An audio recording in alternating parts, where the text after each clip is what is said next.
Hi, welcome back to another video. Quick question, are video games good or bad for our physical and mental health? Let's discuss. However, before we start, let me provide a little context. Okay, let's be patient.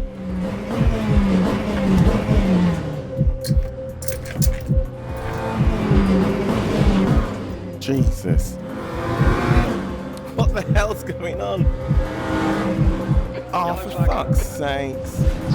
And Macedo have spun out. Okay. Oh, this is a nightmare. To screen. Damage report.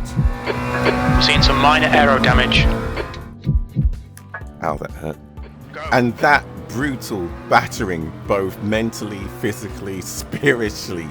30 seconds was my fixed race for the online championship that I attempted to do Tuesday this week. As you can see, it was an absolute disaster that left me frustrated, venting, fuming, tilted, and just completely and utterly demoralized. Throughout the race and throughout the next hour or so after the race, I continually said this was the worst race I've had on Le Mans Ultimate ever. Definitely wasn't my most, what should I say, rational response to the race. The adrenaline was running high. During every single shunt, bang moment, all you can do is think that the other drivers on tracks are idiots. What are they doing? It isn't until you look back and reflect that you just realise it's a lot of adrenaline-fueled, high-octane angst when everybody is trying to scrabble over track position in the early starts of a GT3 race. You consider that you've either put aside some time or you've been practicing all day, and this is your moment to relax, to enjoy the hobby that brings you joy, some quiet time, some mental respite from the harsh realities of life. It can leave you feeling utterly dejected. If you aren't able to manage those emotions, it can have a huge impact on the rest of your day, perhaps your week. And who knows how your day started? It could have been the final straw for you on that day that just put you into an absolute pit of despair. And us gamers, we game for that recreational outletting of all of our frustrations. It's that quiet time we get where we do something that only gamers seem to understand, brings us that sense of solace. It brings us peace. It gives us a bit of a dopamine kick. It gives us a bit of serotonin. It is what we consider really good for our mental health. But is it?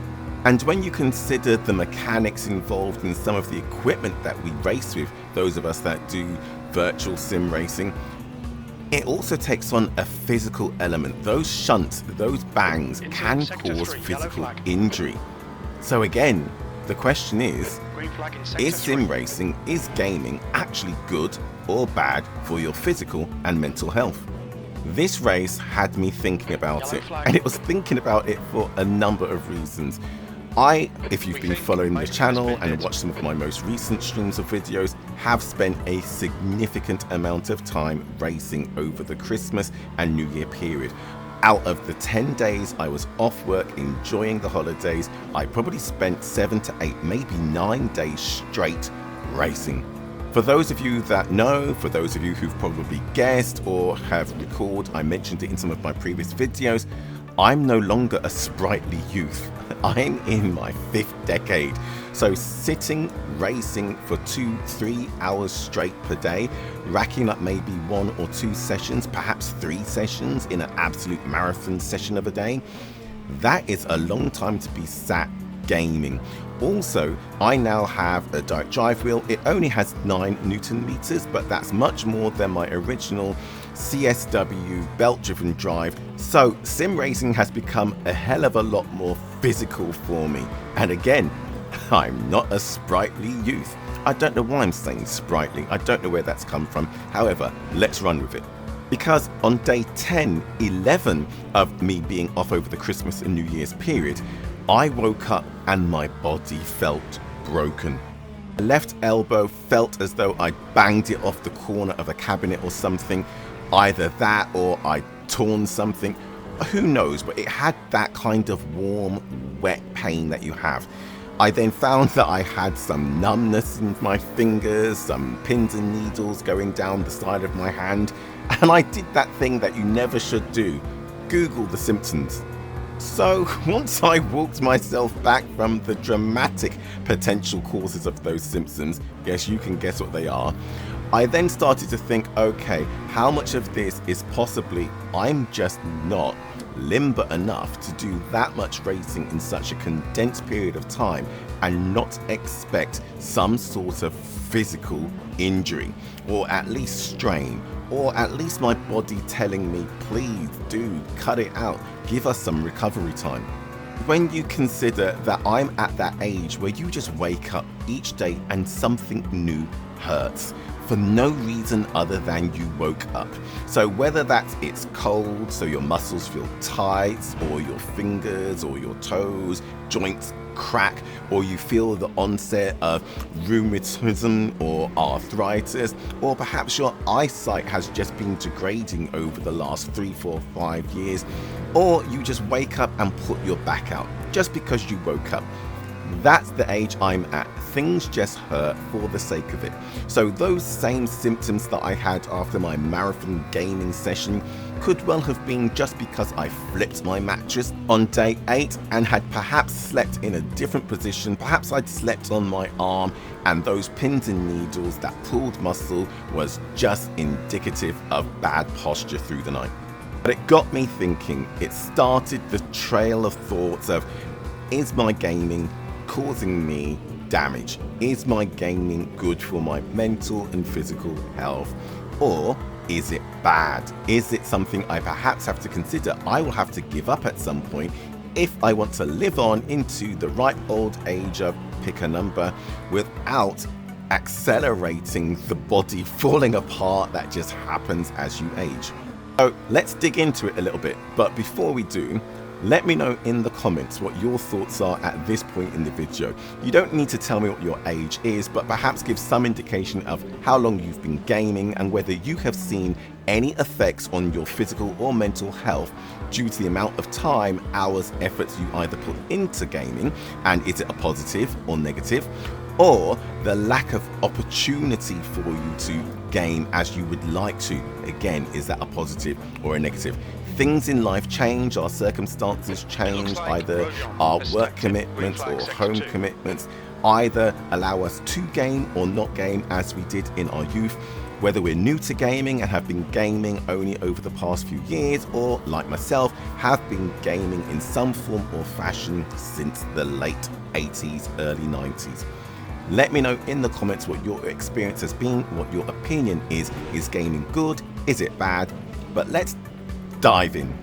As I've mentioned, I'm a child of the 70s and 80s, back when video gaming was relatively new, a phenomenon that the world had not yet experienced. Almost immediately, it came with health warnings. They began to emerge as concerns started to arise over the impact that gaming was having on players. That time, some of the top warnings were epileptic seizures, one of the earliest and most significant warnings about the potential for video games to trigger seizures in individuals with epilepsy, with the first medically documented case of a video games-induced seizure occurring in 1981. Another health warning were repetitive strain injuries, RSIs, or carpal tunnel syndrome through prolonged use of game controllers and joysticks. They were linked to strains and injuries such as the Nintendo thumb, a condition involving numbness and blisters on the thumb. I know that many a PlayStation and Xbox gamer knows that feeling today. Another condition was Nintendinitis, which was tendinitis caused by repetitive motions. And it's these injuries that were going through my mind when I started to think about whether or not my prolonged sessions with a direct drive wheel were causing some of those pins and needles through perhaps damaged nerve endings, or perhaps again just repetitive stress injuries.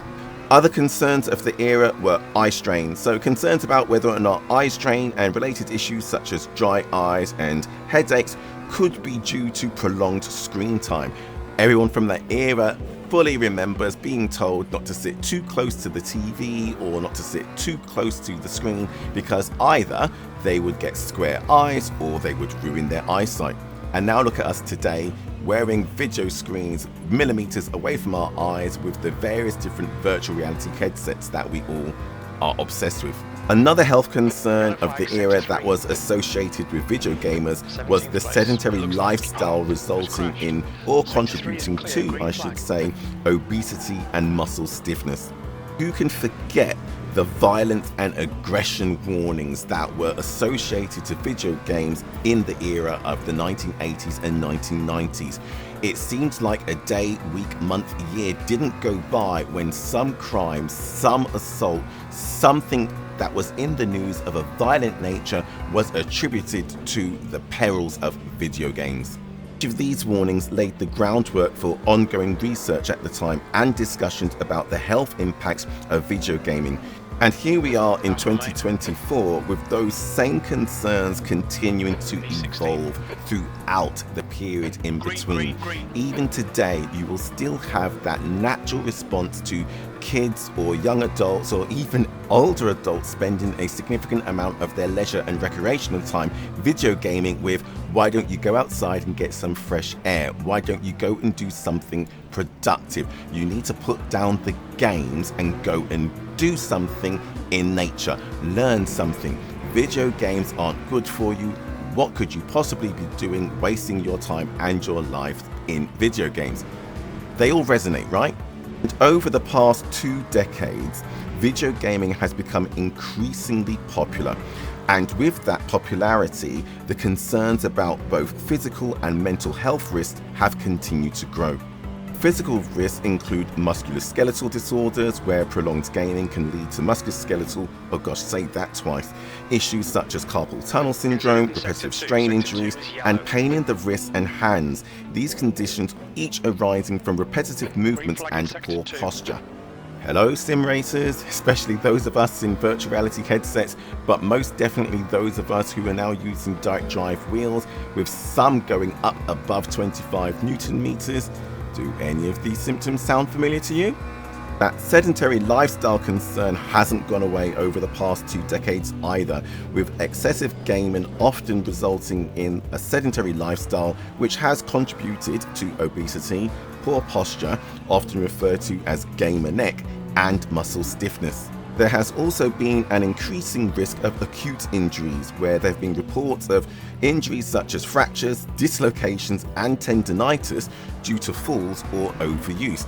Hands up, show of hands in the comment section for each of you that owns a direct drive wheel or perhaps a motion rig and has suffered an injury. Such is the risk of serious and acute injury with a direct drive wheel that those with a higher Newton meter output come with a kill switch, right? Again, hands up, tell us your horror stories. Who has spent a day in A&E or has perhaps had to call in sick to work, or perhaps has been unable to do those jobs around the house because either left or right hand has been injured during a race. And again, over the past 2 decades, a risk that has not gone away is that of eye strain. Even though there have been significant improvements in the quality of monitors and VR headsets, we all know that a prolonged session will leave you with tired eyes or dry eyes. Those are the physical risks.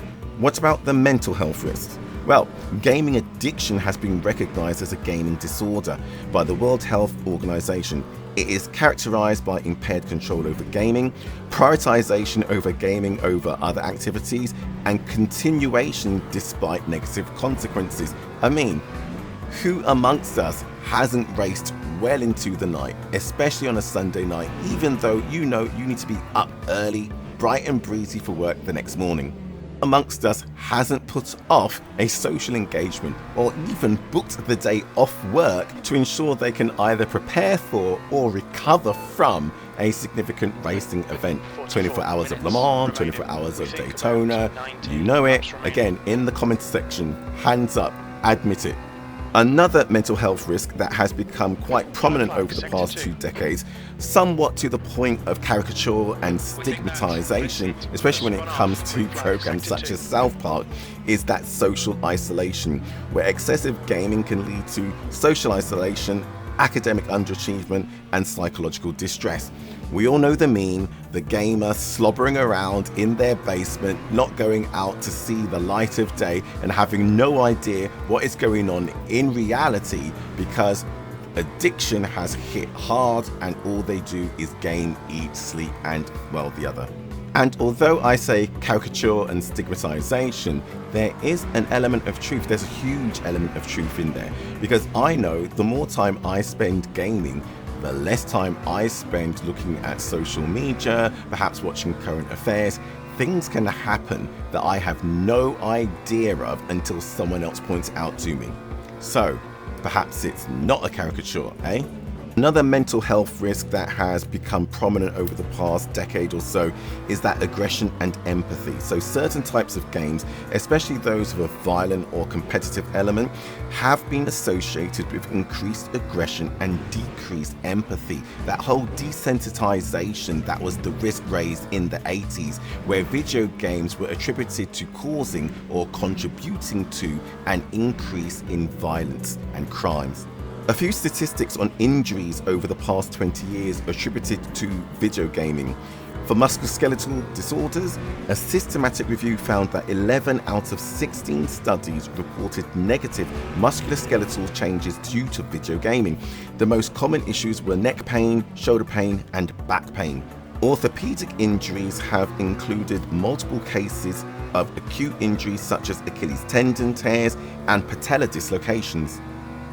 Trends including the number of reported injuries increasing alongside the rise in gaming popularity, with a significant portion of injuries related to overuse and poor ergonomics. Probably in this area where us gamers, particularly us sim racers or flight simmers, are at the most risk, because whilst the advent of gaming chairs has been brilliant over the past 10 plus years, how many of us actually have the dedicated space to set up a gaming rig so that the ergonomics are perfectly attuned for us? What's more likely is that we're sitting at an office desk or on an office chair or in a corner or under the stairs or in the corner of a room. We're making do with the space that we have available. And it's in this area that that general trend of general injuries is likely to continue. But the preventative measures we can take can offset some of that. So for ergonomic equipment, we can be, again, mentioning those new ergonomic gaming chairs rather than a desk chair, if you can afford it, if you've got the space. Adjustable desk and proper seating can definitely help mitigate physical health risks. Then there's regular breaks. Rather than those marathon sessions that we put in, we should be taking regular breaks to stretch and move around to prevent some of those musculoskeletal issues. Doesn't help if you're signed up for an endurance event and the driver that's supposed to take the car from you has a technical issue or a life issue, meaning you need to double, triple, or maybe quadruple stint. All of a sudden, that regular rest break kind of flies out the window. However, that's the case for the prosecution, right? Those are all of the cons associated with the physical or mental health risks of video gaming. What about the potential benefits? Whilst all of those studies have been underway about the potential risks when it comes to video gaming, studies have also evolved significantly over the past 2 decades about the potential for both physical and mental health benefits when it comes to gaming, and those have become ever more apparent. Improved hand-to-eye coordination. Video gaming, especially sim racing, has been recognized as being able to enhance hand-to-eye coordination and fine motor skills. And there's enhanced reaction time, with fast-paced games improving reaction times, which can be beneficial in real-life situations. And there's the physical activity involved.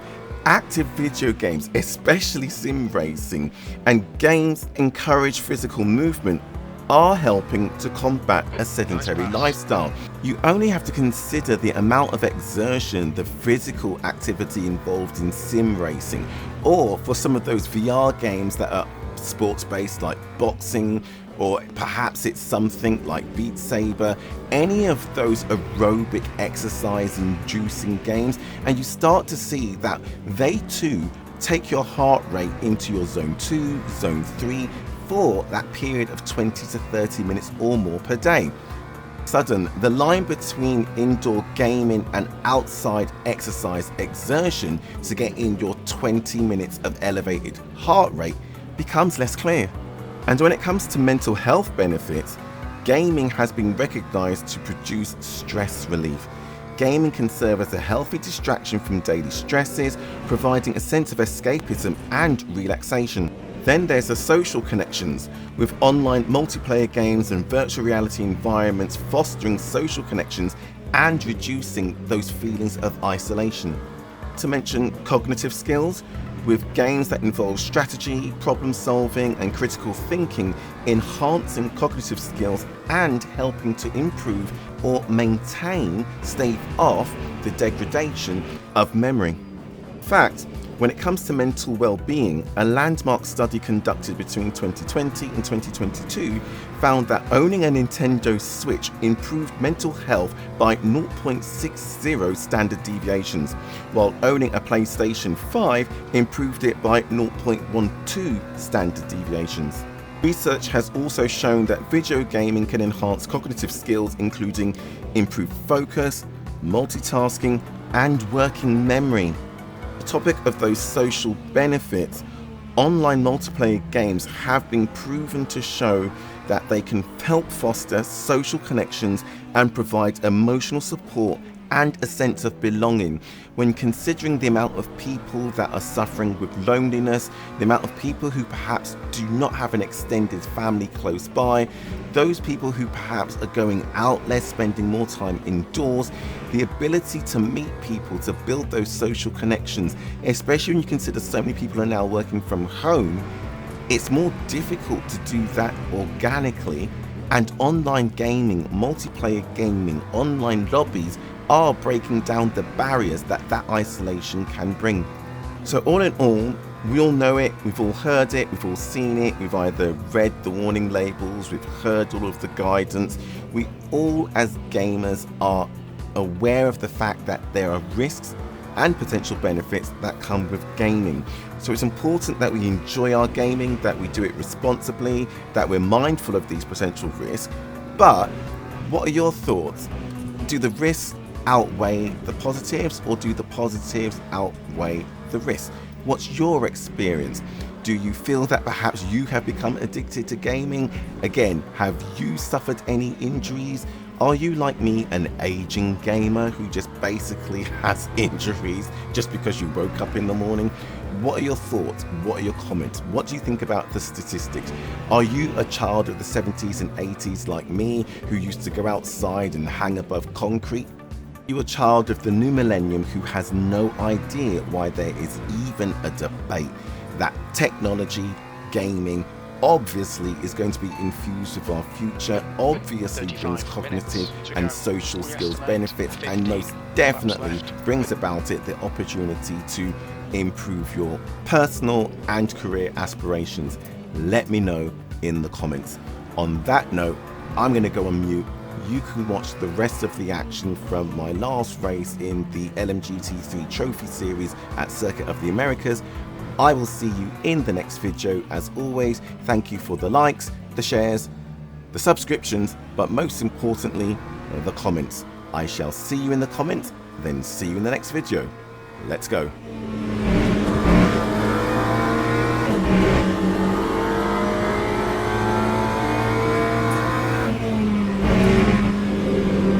Incident in Sector 3. Sector 3 is yellow.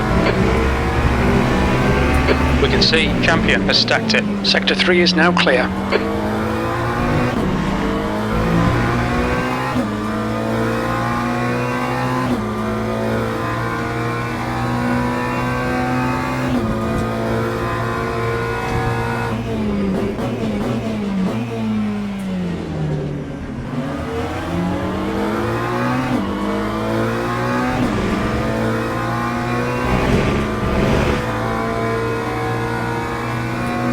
Champion is pitting from P13. Looks like he'll come out just in front of you.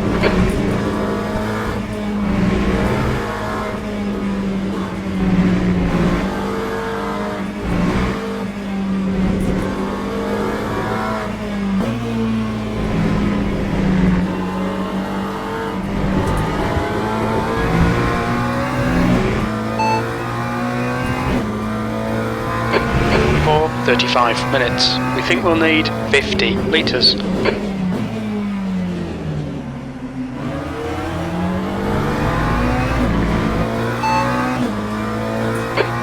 Pardon? 33 minutes to go. We estimate 14 laps to go.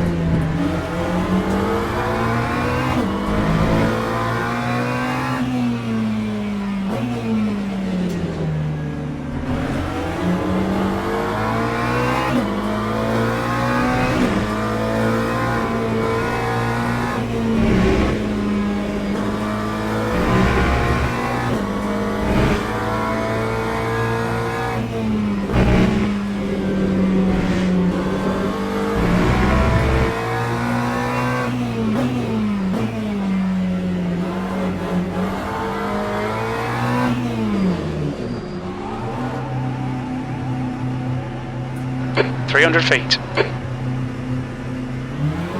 100 feet. All clear. Push now. Cold tires all round.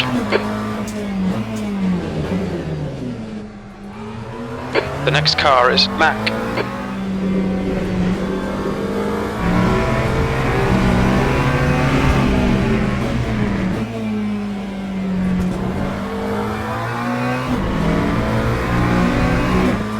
Sixth place. That's the end of the race. Never mind. Watch your speed.